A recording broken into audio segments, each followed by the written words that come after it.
안녕하세요, 여러분. 저는 37의 평범한 직장인이자 한 남자의 아내입니다. 저는 여기 사연 채널을 수년 전부터 애정해온 팬인데요. 설마 내가 여기에 사연을 쓸 일이 있겠어 하는 생각을 하며 평범하게만 살 줄 알았답니다. 그런데 8개월 전에 아주 기가 막히고 황당무계한 사건을 겪었는데 그 누구보다 끔찍한 사연이랍니다. 지금부터 믿기 어려운 저의 이야기를 용기 내어 써보도록 할게요. 저는 남편과 3년의 연애를 하고 결혼을 하게 됐습니다. 저희는 궁합도 보지 않는다는 4살 차이였어요. 연애는 그럭저럭 다정하게 잘 사귀었고 결혼도 자연스레 약속이라도 한 것처럼 누가 먼저 말을 꺼내지 않았는데 어느새 상견례 자리에 앉아 있더라고요. 양가 부모님도 사이가 아주 좋지도 않고 또 나쁘지도 않았어요. 저희 부모님은 원래 말씀이 많지 않았고 시어머니는 뭔가 퉁명스러워 보였습니다. 저희 친정 식구들은 당연히 신혼집을 따로 얻어 살게 될 줄 알았는데 시어머니가 말도 안 되는 요구를 하시더라고요. 사돈, 내가 딱 2년만 새 애기 데리고 살면 안 되겠습니까?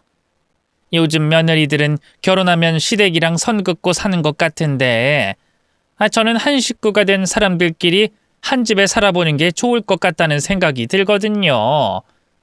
게다가 제 아들이 얼마 안 있으면 부산으로 2년 동안 파견 근무를 나가잖아요. 혼자 신혼집에서 외롭게 사는 것보다 저와 둘이 재미나게 살면 좋지 않겠어요? 사실 남편이 부산으로 파견 나가게 됐다는 소식을 전해 들었을 때 결혼을 미루려고 했답니다.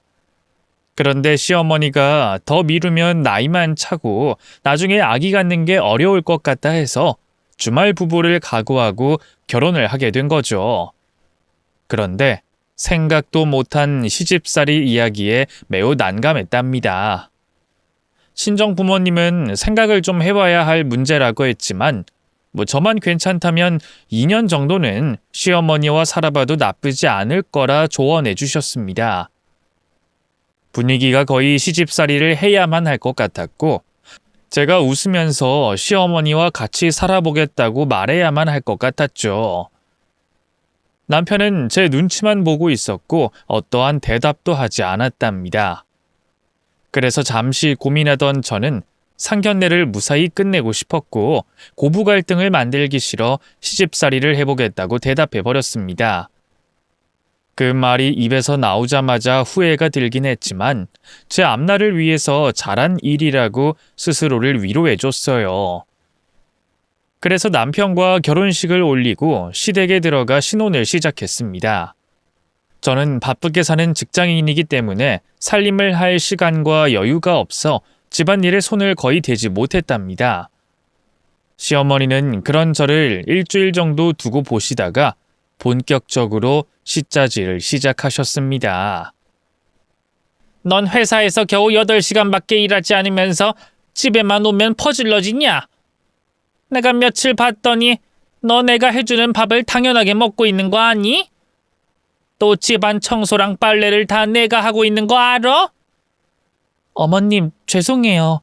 회사에서 일하고 오면 몸이 녹초가 돼서 그랬나 봐요. 앞으로는 어머님 짐을 덜어드릴 테니 한 번만 봐주세요. 대답만 잘하는 게 아닐 거라 믿겠다. 앞으로는 아침 저녁을 네가 차려라.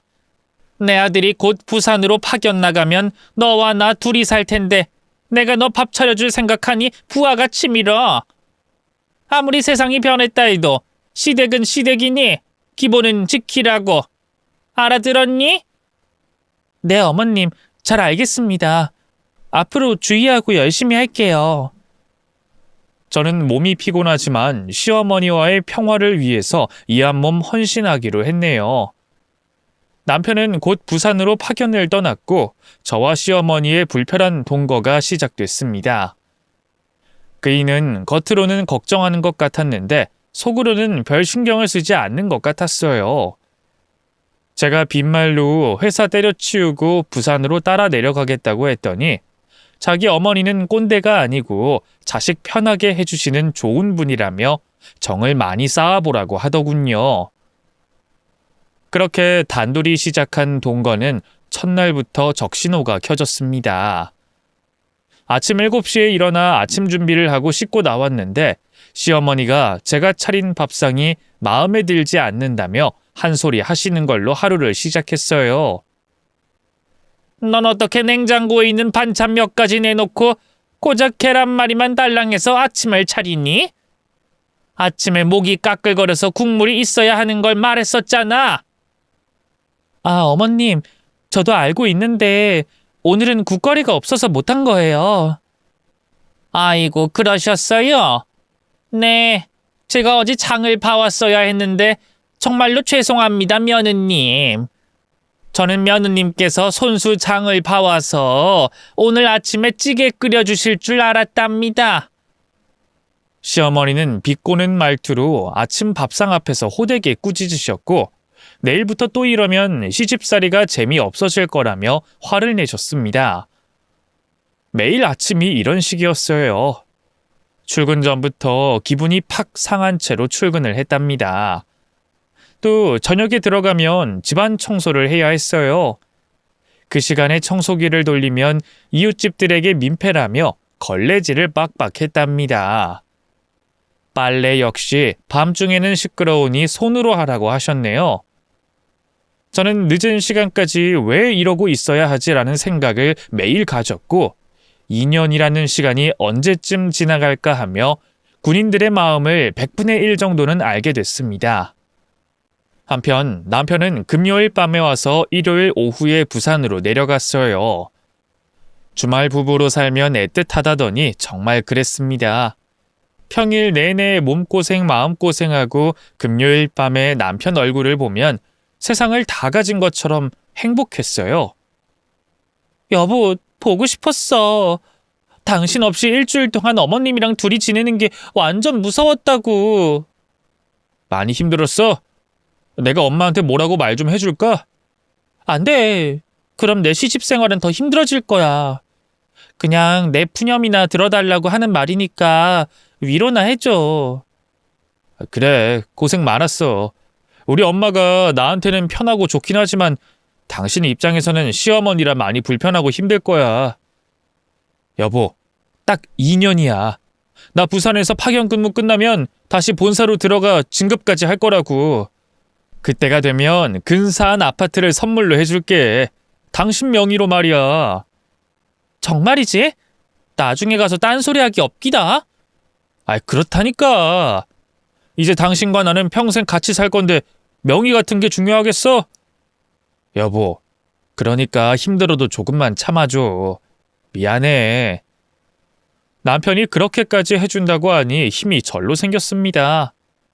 그래서 시어머니 비위를 맞추려고 갖은 노력과 안간힘을 쓰며 지냈어요. 까칠하고 차가운 성격의 어머님을 웃게 해드리는 건 어려운 일이었지만 최소한 며느리를 잘못 들였다는 소리를 듣지 않으려고 회사를 제외하고는 시댁에서 살림만 하는 살림꾼으로 지냈습니다. 비록 칭찬 한마디 듣지 못했지만 욕은 이전보다 덜 먹으면서 시집살이를 했어요. 그래도 제가 차린 밥이나 집안 청소가 마음에 드셨는지 별다른 잔소리를 하진 않으셨습니다. 그렇게 몇 달이 지나자 제가 걱정됐는지 친정엄마가 반찬을 바리바리 싸들고 시댁으로 찾아오셨어요. 미리 시어머니께 언지를 드려서 두 분이 담소를 나누며 좋은 시간을 보내리라 믿었습니다. 그런데 엄마가 반찬통을 들고 냉장고 앞으로 오시자 시어머니가 인상을 찌푸렸답니다. 사돈, 이건 무슨 냄새예요? 아우, 비릿한 냄새가 코를 찌르네. 아, 이 젓갈 좀 가져왔어요. 제가 직접 담은 건데 갈치젓이랑 황석어젓, 낙지젓까지 다양하게 가져왔습니다. 이 냄새가 조금 나긴 하지만 밥이랑 드셔보면 만족하실 거예요. 아유, 난 이런 거 안 먹는데. 아이, 사돈, 며느리가 이런 음식 좋아해서 가져오신 모양인데 여긴 애들 신혼집이 아니라 제 집이에요. 사돈 딸의 시댁이란 말입니다. 여기 며느리 혼자 사는 것도 아닌데 제가 못 먹는 음식 가져오면 어떡합니까? 시어머니가 코를 막으며 싫은 내색을 심하게 내비치자 엄마가 당황하고 미안한 표정을 지으며 사과하셨어요. 어머나, 사돈 젓갈 안 좋아하세요? 죄송해요. 저는 저희 집 식구들이 잘 먹는 반찬이면 사돈도 좋아할 거라 생각했습니다.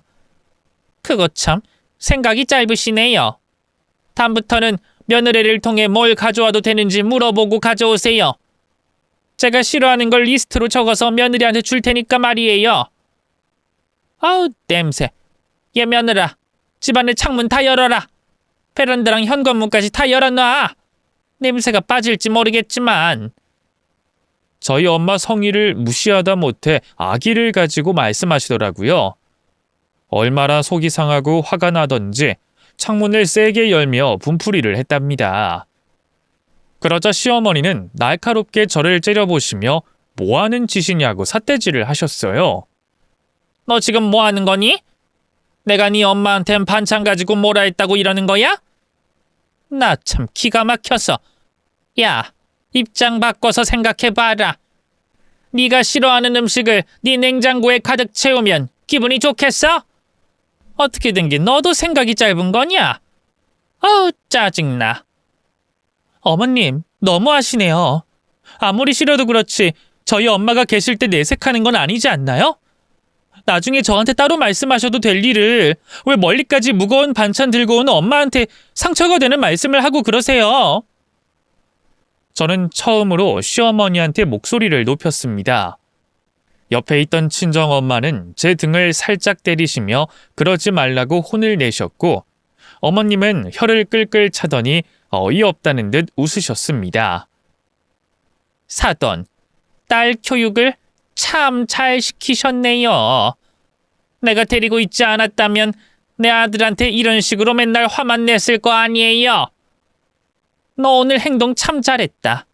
내가 그 싹퉁 바가지를 싹 벗겨줄 테니 각오 단단히 하거라. 그렇게 말씀하시곤 자신의 방으로 들어가 문을 세게 쾅 닫으셨습니다. 저희 엄마가 떠나시는데도 방에서 꼼짝하지 않더라고요. 기본 예의가 없는 건 제가 아니라 시어머니 아닌가요? 정말이지 그날을 생각하면 아직도 화딱지가 나서 열불이 난답니다. 그렇게 시어머니와 저의 사이는 조금 멀어졌습니다. 저를 쥐잡듯이 잡으려고 시도하셨는데 그럴 때마다 말대답을 했기 때문이죠. 엄마한테 함부로 대하는 사람에게 잘할 필요가 있나 싶어서 할 말 안 할 말 구분하지 않고 저도 하고 싶은 말을 다 하면서 지냈습니다. 예, 너 오늘 아침이 이게 뭐냐? 어제 먹다 남은 국을 데워서 내온 거야? 당장 다시 새로 끓여와. 어머님, 제가 집에서 노는 사람이 아니잖아요. 그냥 한 끼 정도는 대충 드세요. 그리고 다시 국 끓일 시간 없거든요. 너 지금 돈 번다고 유세떠니?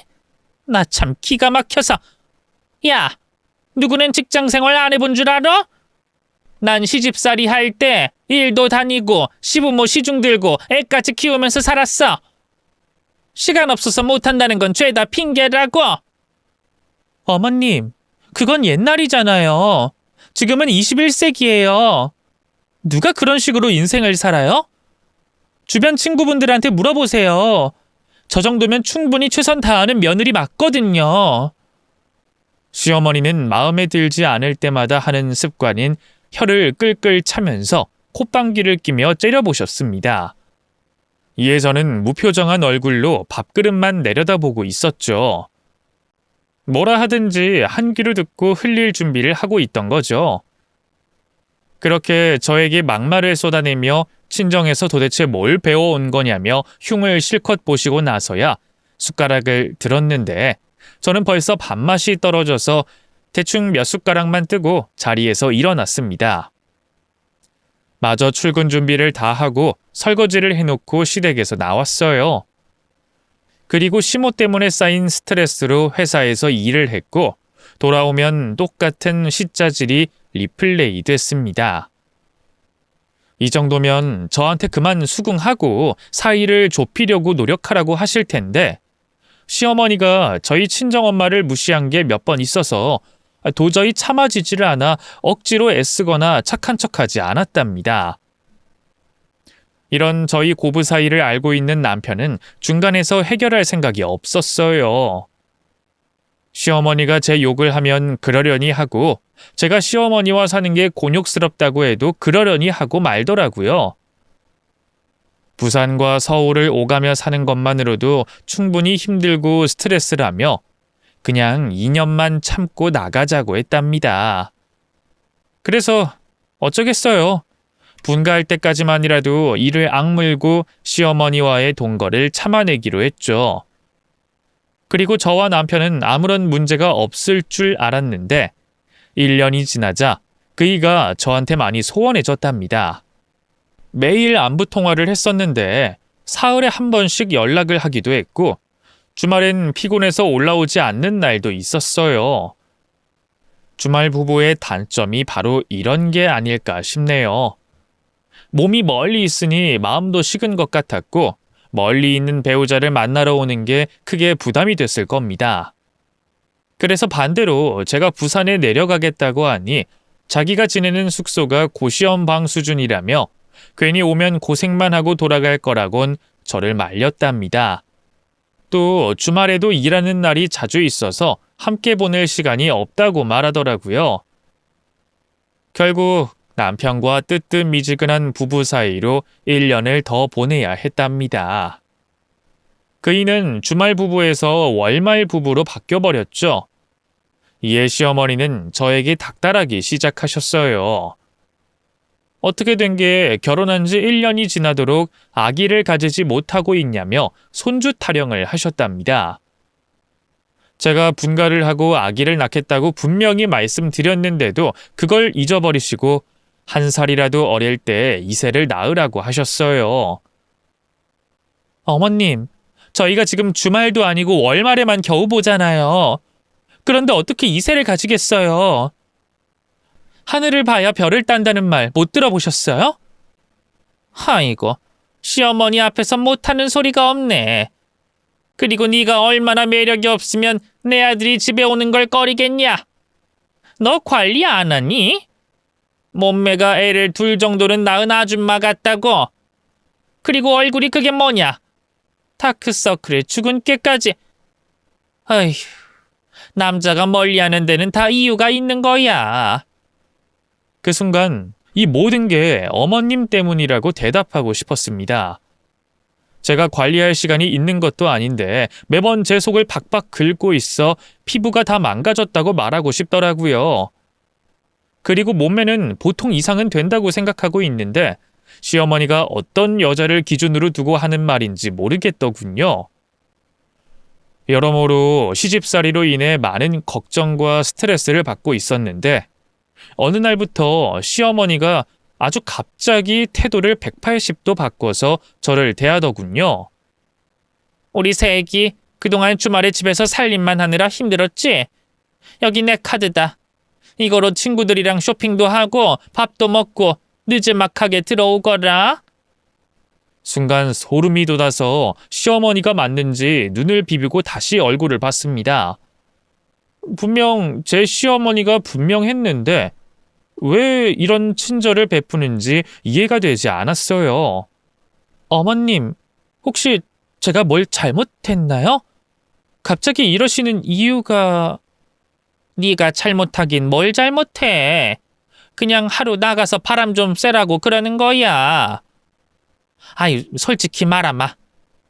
내가 노인정 친구들한테 나와 네 얘기를 떠들었는데 하나같이 내가 못된 시어머니라고 욕들을 그렇게 하더라. 나더러 빨리 변하지 않으면 며느리가 도망갈 거라는 말까지 하면서 말이야. 그래서 이제부터는 나도 좀 달라지려고 한다. 새아가, 나가서 재밌게 놀고 저녁까지 먹고 들어와라. 이건 시어머니로서 명령이니까 꼭 시키는 대로 해. 아, 그런 일이 있었어요? 그럼 저 나갔다 올게요. 감사합니다, 어머님. 해가 서쪽에서 뜰 일이긴 했지만 언제 어디서 뜨는 게 어떻습니까? 저는 기회를 놓치지 않고 바로 친구들에게 전화를 돌려서 백화점에서 만나기로 약속을 잡았어요.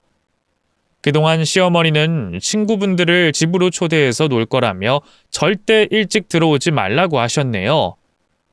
그래서 재밌게 쇼핑도 하고 친구들과 밀린 수다를 실컷 떠들고 집으로 돌아왔는데 제가 할 일이 없도록 집을 깨끗하게 치워 놓으셨더라고요. 사람은 절대 바뀌지 않는다고 하는데 저희 시어머니를 보니 꼭 그렇지만은 아닌 것 같습니다. 며칠 뒤에는 저희 엄마를 시댁으로 초대해서 식사도 대접하시고 지난날 막말했던 일을 사과까지 해주셨답니다.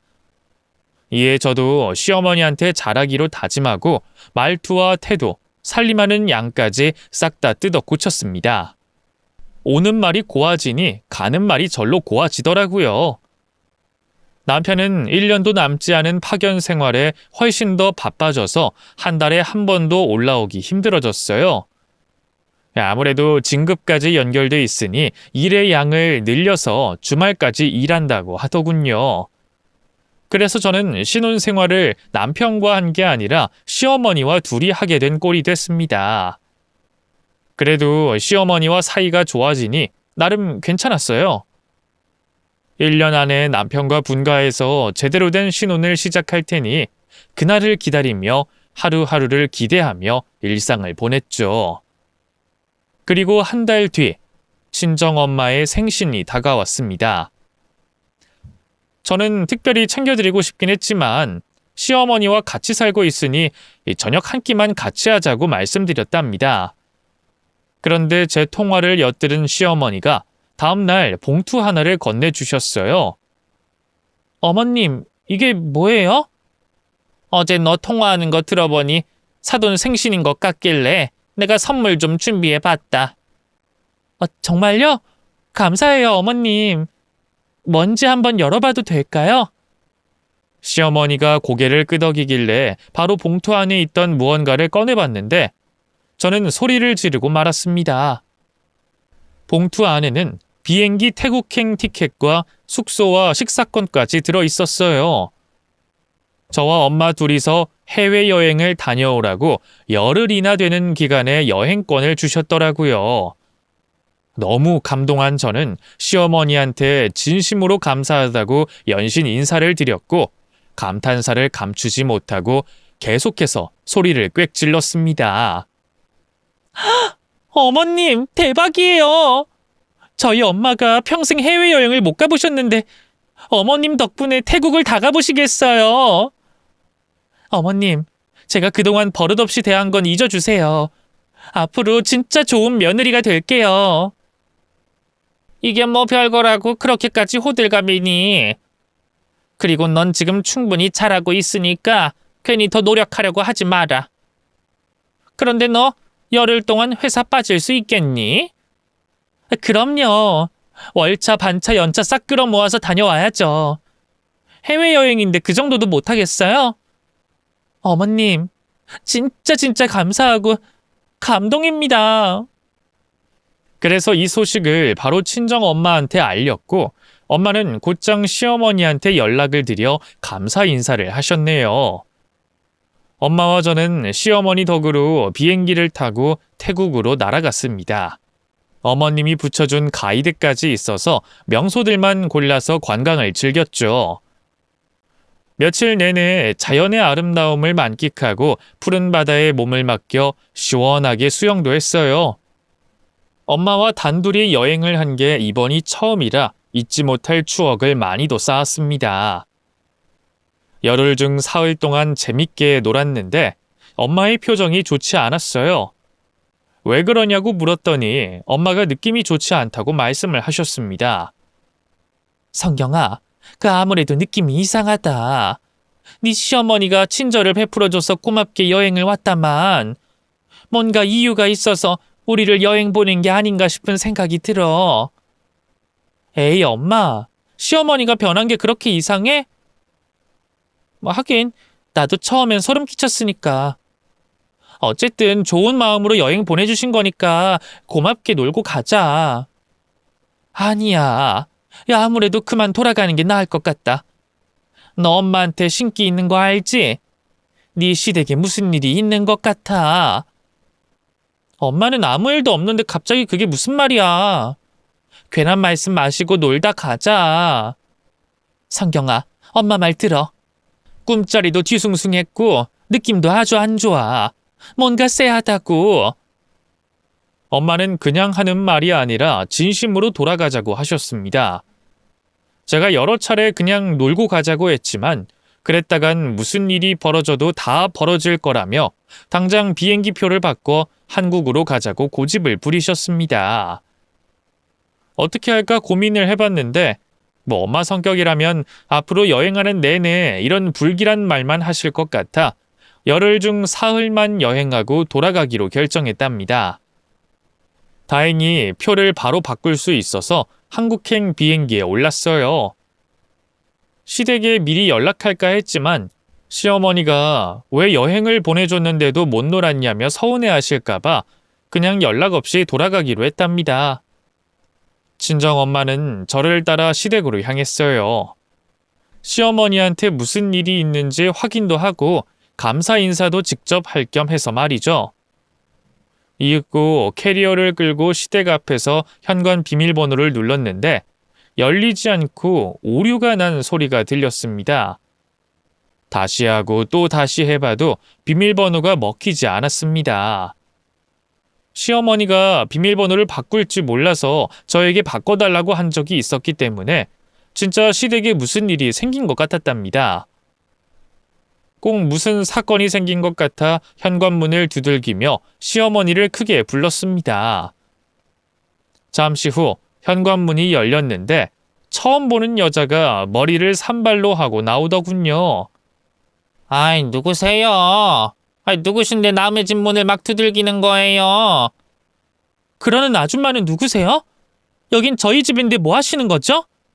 네? 그게 무슨 소리래? 이봐요. 저희는 엊그제 이사 왔어요. 여긴 저희 집이라고요.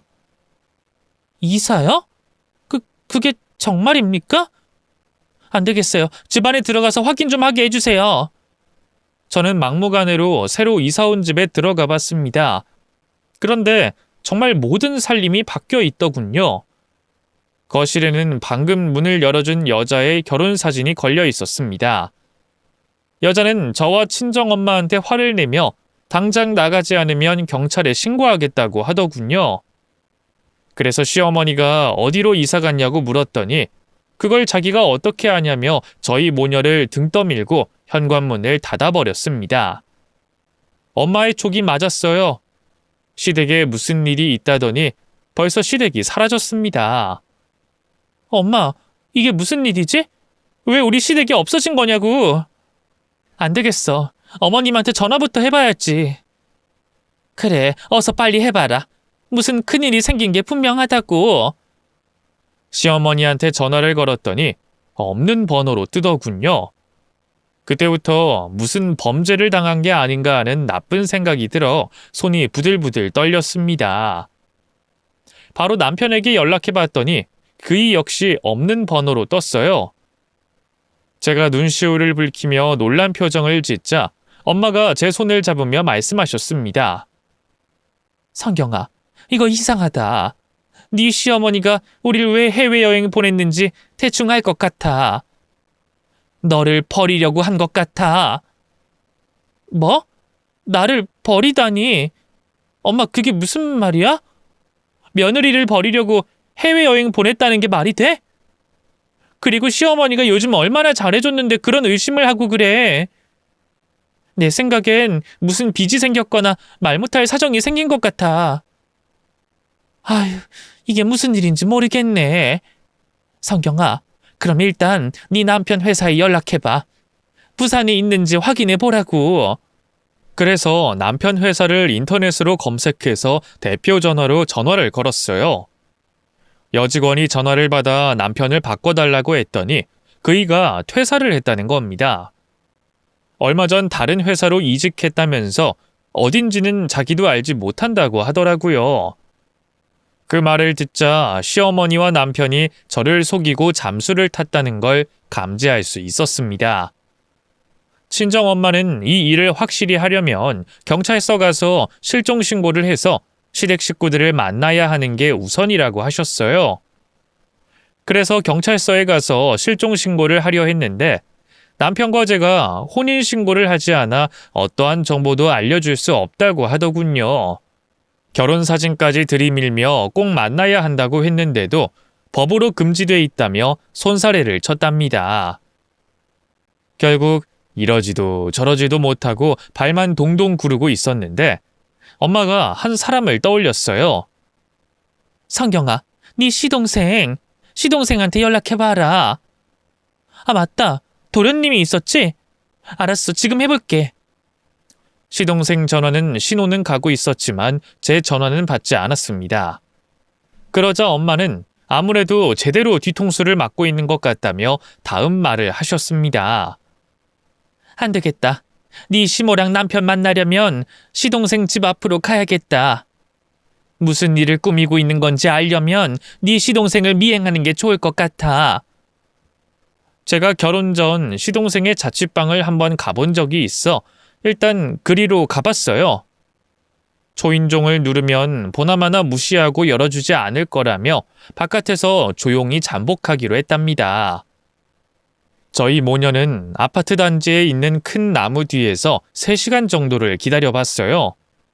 그런데 시동생의 모습은 쉽게 보이지 않았습니다. 집안에 없는 것 같은 느낌이었죠. 하는 수 없이 해가 져도 돌아가지 않고 계속해서 잠복했습니다. 엄마는 두 눈을 부릅뜨고 아파트 입구만 주시하고 있었고 저는 걱정과 근심 때문에 심호흡을 하고 발을 동동 구르며 산만하게 두리번거렸습니다. 시동생은 늦은 밤에도 나타나지 않았고 아침 해가 밝을 때까지 나타나지 않았습니다.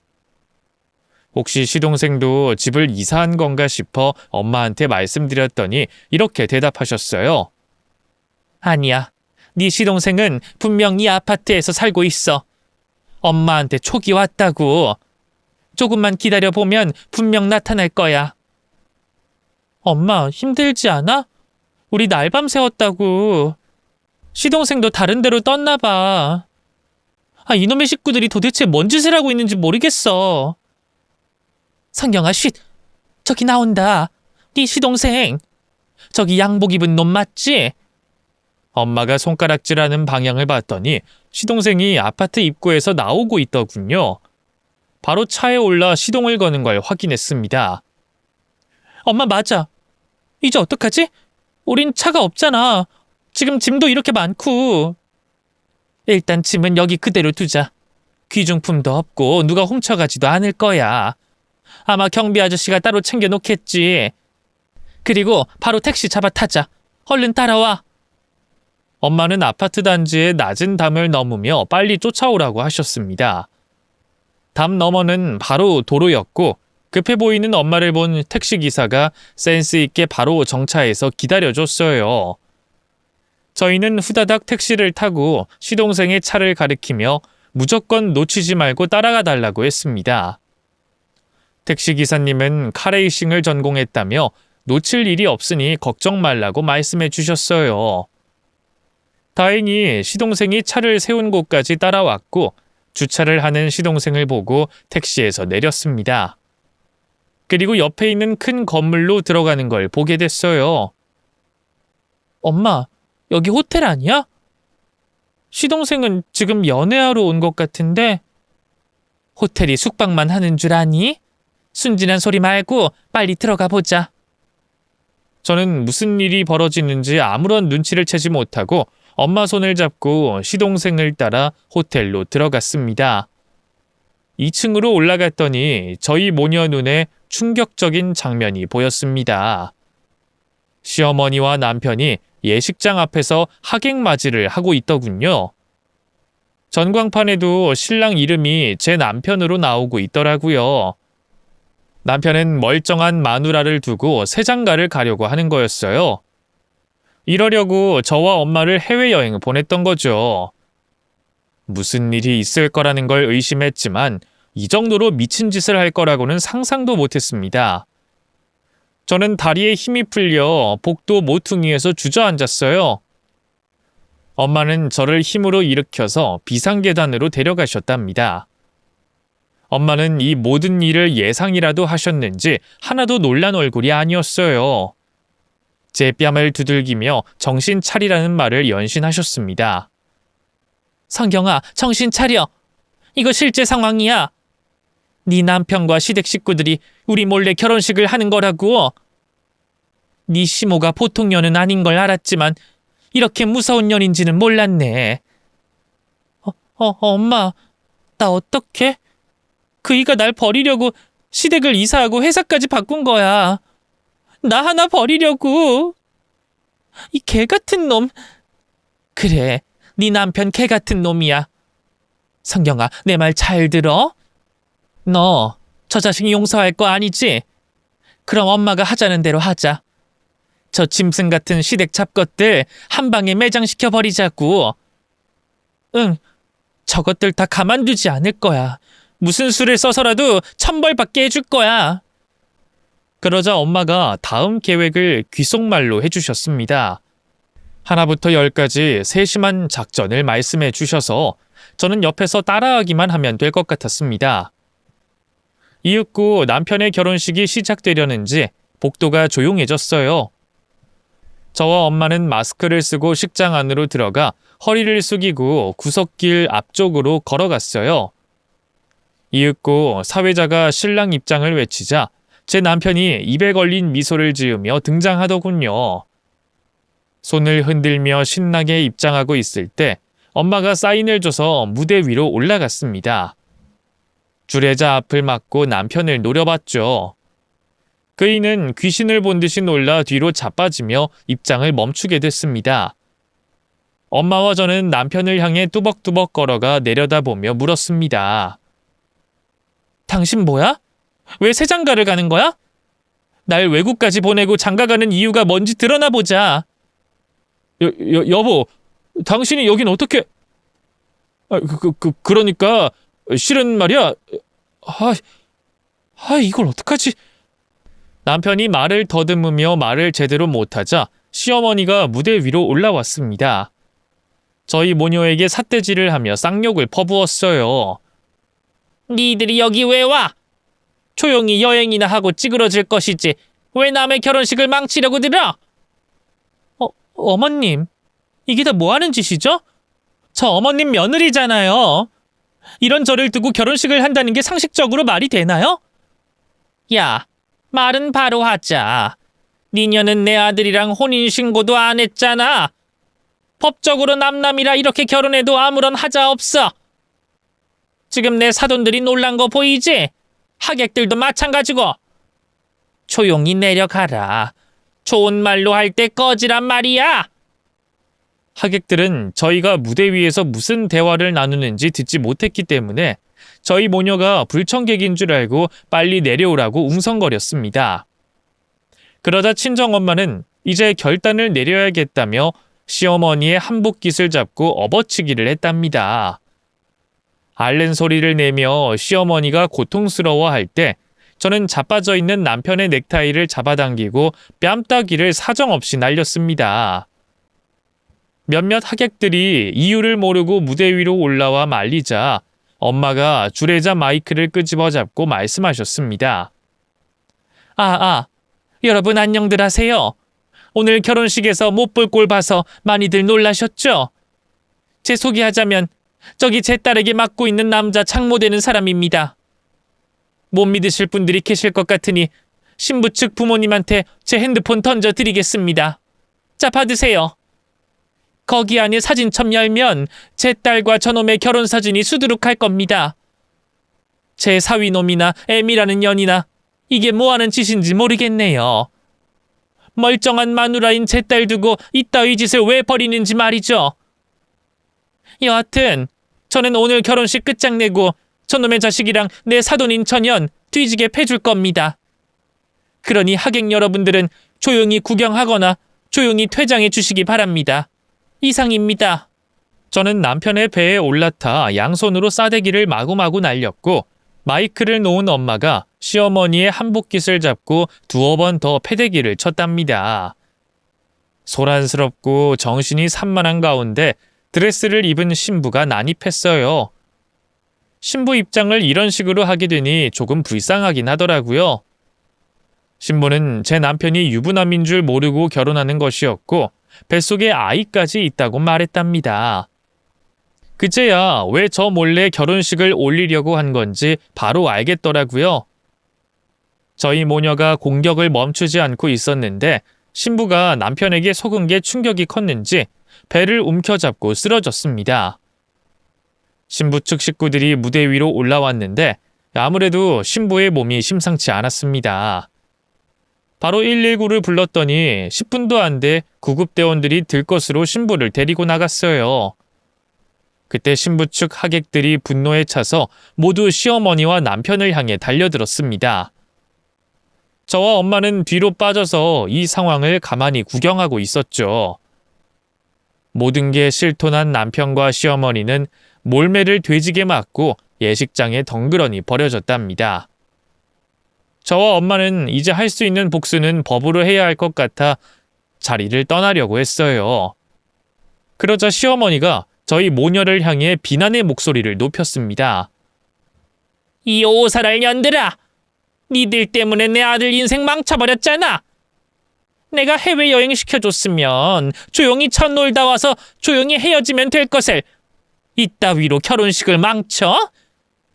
니들 때문에 내 며느리가 유산이라도 되면 책임질 거야! 아직 정신을 차리지 못한 시어머니를 친정엄마가 다시 나서서 업어치기를 해버렸어요. 내 딸을 바보로 만들다니! 이년아, 이게 사람이 할 짓이니? 니년 집을 팔고 잠수 타버리면 우리가 쉽게 떨어져 나갈 거라고 생각한 거야? 혼인신고하지 않아서 별탈 없을 줄 알았다고? 니년은 도대체 언제적 이야기를 하는 거니? 사실혼 관계에서는 불륜이고 나발이고 다 소송 걸 수 있다고 등신 머저리년아.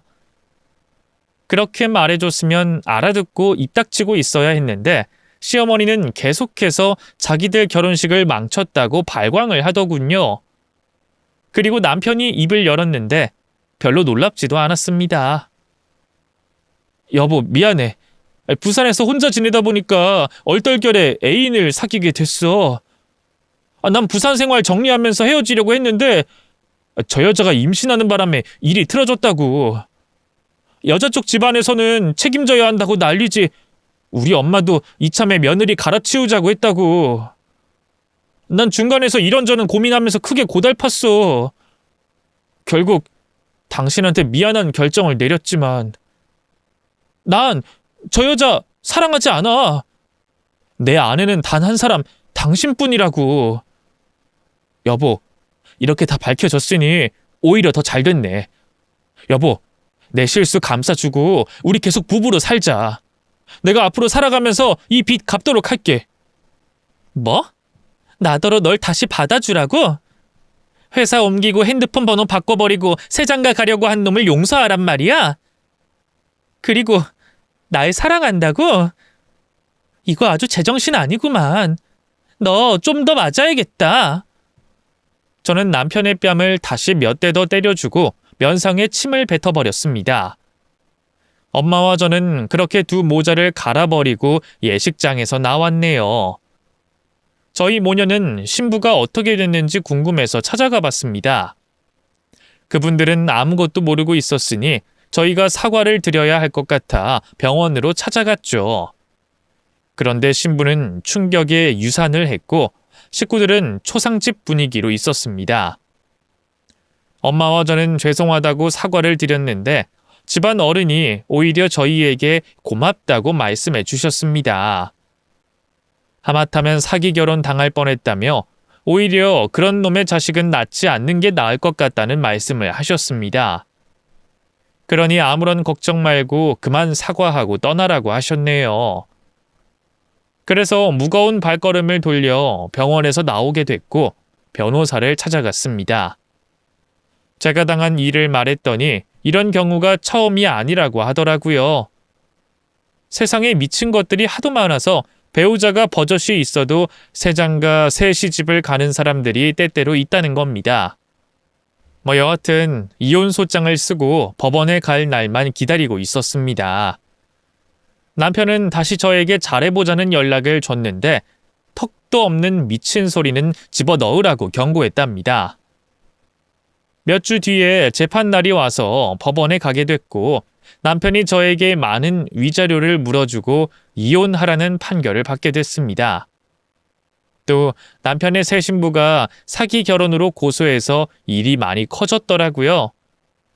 충격에 유산까지 하게 만들었으니 위자료로 전 재산을 모두 털어놔야 했답니다. 그런데 여기서 끝이 아니었어요. 얼마 뒤 유튜브에 영상이 하나 떴는데 남편의 결혼식 날 응징당하는 영상을 누군가 찍어서 올렸더라고요. 거기엔 모든 사람 얼굴에 모자이크를 했는데 시모와 남편의 얼굴은 뚜렷하게 나왔답니다. 그 영상의 파장은 매우 컸어요. 남편은 회사에서 바로 잘리게 됐고 어디에도 취직하지 못하는 신세가 됐습니다.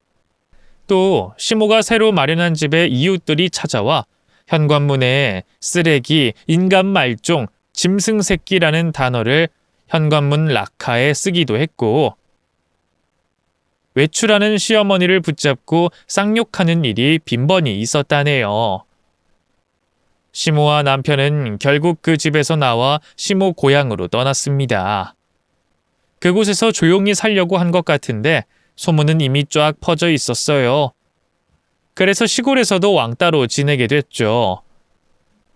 남편은 남의 집 밭과 논일을 해주며 시어머니와 둘이 입에 풀칠하며 지냈답니다. 그런데 이듬해 남편은 농기구에 발이 끼는 사고를 당하는 바람에 평생 한쪽 다리를 절면서 살아야 했어요. 동네 빙신으로 소문이 나서 아무도 일을 써주지 않았다네요. 그리고 시어머니가 더 큰 벌을 받게 됐습니다. 정신을 놓아버리는 바람에 24시간 입을 벌리고 웃고 똥오줌을 가리지 못한다네요. 동네 미친 여자가 돼 이웃들의 기피 대상이 됐죠. 두 사람의 소식을 전해 들은 저와 엄마는 그 꼴을 마지막으로 보려고 시골로 내려가 봤습니다. 그런데 들었던 것보다 훨씬 더 처절하고 불쌍한 삶을 지내고 있었어요. 남편은 목발이 없으면 아예 걷지를 못했기 때문에 일을 전혀 할 수 없었고 시어머니는 침을 질질 흘리며 벽 보고 대화를 하고 있더라고요.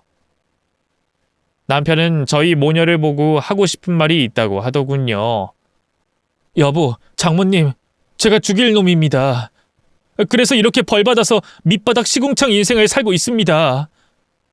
저희 엄마는 매일 똥오줌을 멋대로 지려서 제가 그걸 치워야 해요. 저기 벽에 갈색 보이시죠? 엄마가 똥 싸서 벽에 색칠한 거예요. 이 정도면 벌을 제대로 받은 거 아닌가요? 글쎄다. 네 모자가 한 짓에 비하면 이 정도도 작다고 생각하는데 니들은 멀쩡하게 숨을 쉬고 밥도 처먹고 잠을 자잖아. 이것보다 고통스러웠으면 좋겠단 말이네. 장모님, 저희 당장 내일 먹을 쌀도 없어요. 매일 다리를 질질 끌고 다니면서 사람들한테 구걸하고 다닌다고요. 장모님, 길게 말하지 않을게요. 여기 다신 오지 마세요. 두 사람이 그 난리치지만 않았어도 이렇게 바닥은 되지 않았을 겁니다. 자네 아직 멀었구만. 아직도 우리 탓을 하고 있다니. 평생 그렇게 살아라. 너도 네 애미처럼 벽에 똥칠하면서 살 날이 머지않은 것 같구나. 그만 일어날 테니 잘 살아봐. 장모님, 가시기 전에 돈 좀 주고 가세요. 저희 쌀 살 돈도 없다고요. 과거의 원수가 아닌 불쌍한 거지로 생각하시고 돈 몇 푼 좀 주고 가주세요. 남편은 제가 바랬던 대로 최악의 시궁창에서 살고 있더군요. 엄마는 지갑에서 1,000원짜리 한 장을 던져주며 제 손을 잡고 그 집에서 나왔답니다. 이렇게 제 복수에 막이 내렸네요. 지금은 새로운 남자를 만나 재혼을 한 상태인데요. 이 사람과는 저의 친정에서 같이 지내고 있답니다. 제가 트라우마가 남아있어 당분간은 친정엄마 곁에서 지내고 싶다 하니 새 남편이 배려해줘서 신혼집을 친정으로 정했네요. 앞으로 제 인생에 큰 요동이 치지 않고 평탄하기만 바랍니다. 남편이 허튼 짓만 안 하면 좋을 것 같습니다. 저는 그렇게 되리라 믿으며 제 2의 인생을 살아볼 생각입니다. 그럼 저는 여기서 떠나도록 하겠습니다. 끝까지 들어주셔서 진심으로 고맙고 감사합니다. 안녕히 계세요.